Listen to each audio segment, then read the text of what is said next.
Hey guys, welcome back to the channel. So we're coming out today. It's actually a really pretty day out. I don't know if you can see blue sky. Oh, I missed that nice beautiful blue sky. I've got rose tone here because we are going to be pruning back our roses and then putting rose tone in them, which we try to do at least once a year. You can do it more than that, but honestly, I take the approach of less is more in general. And I didn't realize it, but that bag had a hole in it. So we have our Espoma rose tone here, and we'll be giving these guys a nice, good, healthy feeding because they really are starting to heavily leaf out. Let me see all this in here. And so what we're going to be doing is not just pruning, but we're also going to be working on getting these guys shaped, because a couple of them have kind of got this pom-pom thing happening, and that's not exactly what we're wanting this to look like. It's later in the afternoon, it's really hot. Well, it's more humid because we've got a weather front moving in than anything, so it's just really heavy. So excuse us if we're breathing hard, but heavy humidity in the south will do that to you, not counting the heat. But let me go on ahead and get you into position because Mom's going to show you what she does, because she does the majority of the pruning. Close up. Mm-hmm. Okay, so all roses, no matter what size, miniature, full, have a pattern of 5 leaves. There's 1, 2, 3, 4, 5.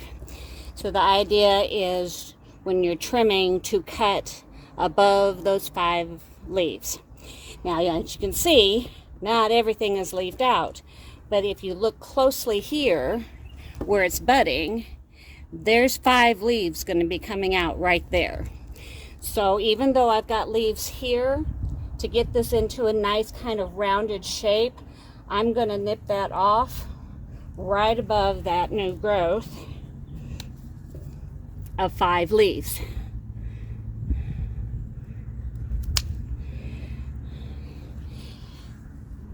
So I'm going to be looking where all those leaves are coming out, where I can see there's 5, and cut back so that it's a nice tight ball. So like this guy here, he's pretty big. There's said 5 leaves growing there. There's going to be 5 leaves growing in there. There is here. I'm actually going to take him down all the way to this.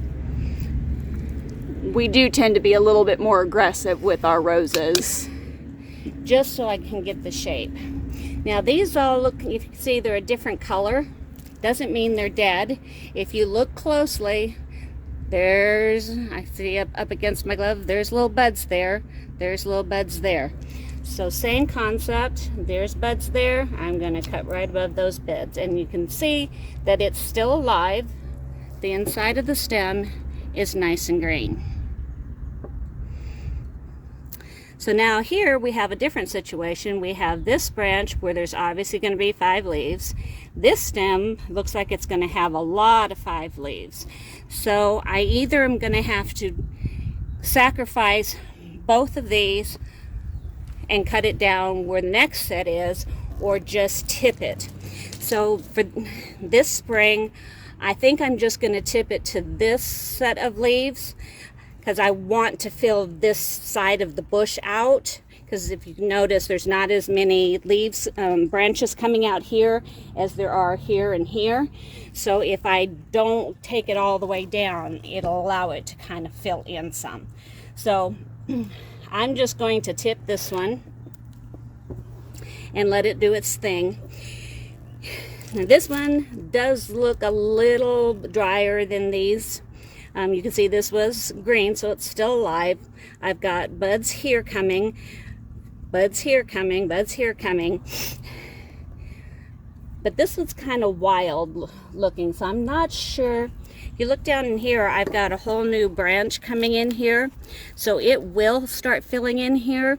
So I'm thinking that I might go ahead and take this tip and off to let it continue to grow here.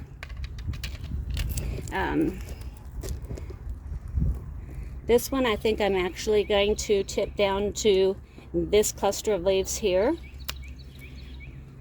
Same with this one. So this will allow this to start spreading out. This branch is, as you can see, this is completely dead. It's gray, so I'm just going to get it out of here.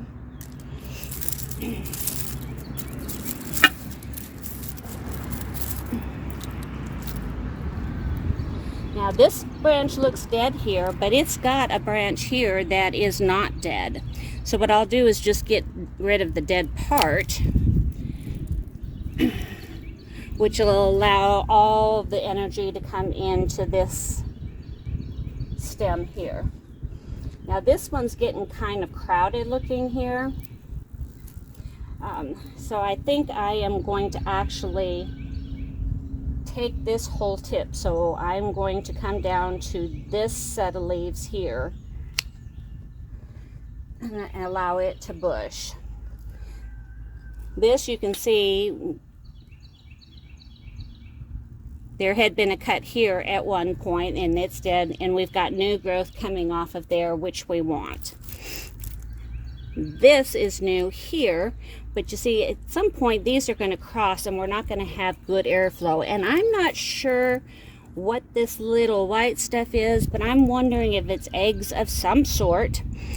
So it might be not the healthiest. So I'm going to just come down here where this leaf buds are down here, and I'm going to get rid of that because I'm not sure what that is.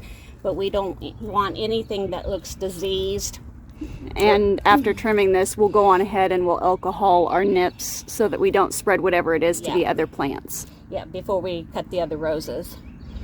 And so this, I think I'm going to nip this off here and get rid of that branch. And I'm actually thinking about tipping this here to get it down more, a little bit more compact. And I know it looks like I'm cutting off a lot of growth, and I am, but it's going to allow the plant to be healthier overall. This one needs to go, and it's on, this is dead here, so we're going to give it a snap out. I'm actually thinking about maybe taking this whole piece out here. Probably wouldn't be a bad idea. Because it's kind of in the middle. It's kind of, will block airflow eventually. And this will kind of allow it. I'm going to tip this one off just to make sure it's healthy. I think I'll tip this one too. Tip that one all the way back.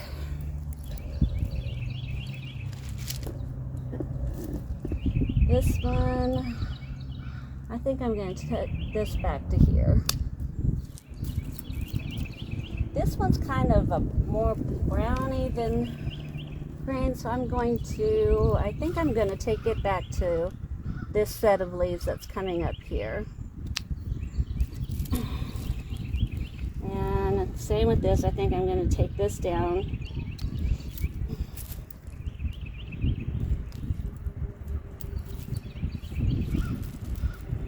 I think I'm going to tip this one too, just to let it breathe.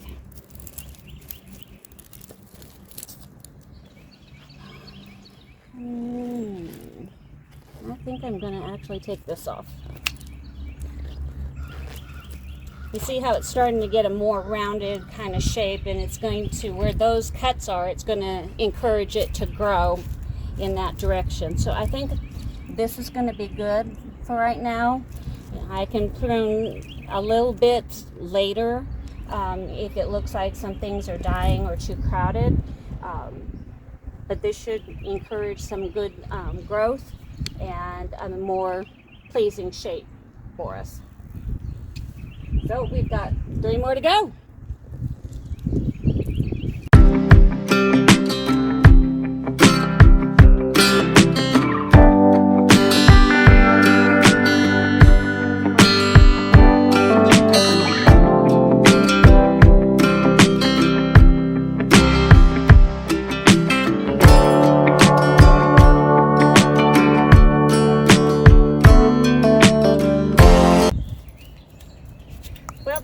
our first hydrangea in the garden, and it's, as you can see, a miniature version, and we're going to pruning it back also. And just like the Rose of Sharon that we did, I'm going to be cutting off anything that looks dead and any branches that are crossing over to keep airflow and good health to the plant. So as I'm looking, you can see all these little tiny branches in the middle. They're all going to go. And then I will prune. Since it's still so small, I'll probably only prune it back about 1/3. They say you can prune it back to like 6 inches or so. I think for the size this is right now, because it was pretty small when we put it in last spring, I'll only cut it back by about 1/3. So like this branch, I'll just be clipping off, you know, about that much on each of these little branches. So here we go. I'm going to be cleaning this up.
Home Depot bags, not just good for product purchasing.